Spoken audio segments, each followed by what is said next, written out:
నమస్తే సార్. నమస్తే అండి. మీ పేరు? సురేష్ అండి. ఎక్కడ ఉంటారు సార్? సంజయ్ నగర్, ఓకే. ఏ కాన్స్టిట్యున్సీ సార్ మీది? Jubilee hills. ఎమ్మెల్యే? మన Naveen Yadav. Okay. Corporator sir? మన మొహమ్మద్ షరీఫ్ ఉండే వాళ్ళ అబ్బాయి ఉన్నారు ఇప్పుడు. ఓకే. సార్ మీకు ఇప్పుడు జిహెచ్ఎంసీ ఎలక్షన్స్ వస్తున్నాయి కదా, మీ ఏరియాలో డెవలప్మెంట్ ఏ విధంగా అవుతుంది సార్? ఏమైనా డెవలప్మెంట్ చూసారా? మా ఏరియాలో ఏం డెవలప్మెంట్ లేదండి. మా ఏరియాలో ఎప్పుడు డ్రైనేజ్ సిస్టమ్ గురించి ఎప్పటి నుంచో మేము కన్సర్న్ రేస్ చేసాం, కానీ ఇంతవరకు ఏం రెస్పాన్స్ లేదు, ప్రాపర్ ఇనిషియేటివ్ లేదు. ఓకే, ఇప్పుడైనా లేకపోతే మన ప్రీవియస్ గవర్నమెంట్? లేదు. మాకు లాస్ట్ మా ఏరియాలో పడిన రోడ్ వచ్చేసి ఎప్పుడు అంటే మన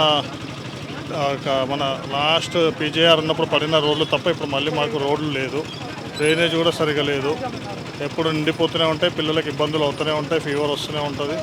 అవి నిండుతూనే ఉంటాయి, మేము కంప్లైంట్ చేస్తూనే ఉంటాం, వాళ్ళు వస్తూనే ఉంటారు, మళ్ళీ అది నడుస్తూనే ఉంది. కానీ ఇంతవరకు రోడ్ రిపేర్స్, డ్రైనేజ్ రిపేర్ మాత్రం ఏం కాలేదు.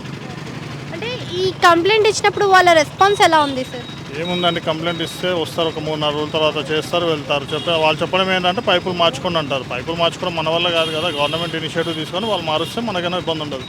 మేము కూడా వాళ్ళు లాస్ట్ టైం మన నవీన్ యాదవ్ ఎలక్షన్స్ అవుతున్నప్పుడు వాళ్ళ ఎమ్మెల్యేలు వచ్చినప్పుడు 2-3 ప్రామిస్లు ఇచ్చారు, కానీ ఇంతవరకు ఏం చేయలేదు మాకు. ఇప్పుడు మళ్ళీ ఎలక్షన్స్లో ఏ పార్టీ వచ్చే అవకాశం ఉంది సార్ ఈ పరిస్థితులు ఇలా ఉన్నప్పుడు?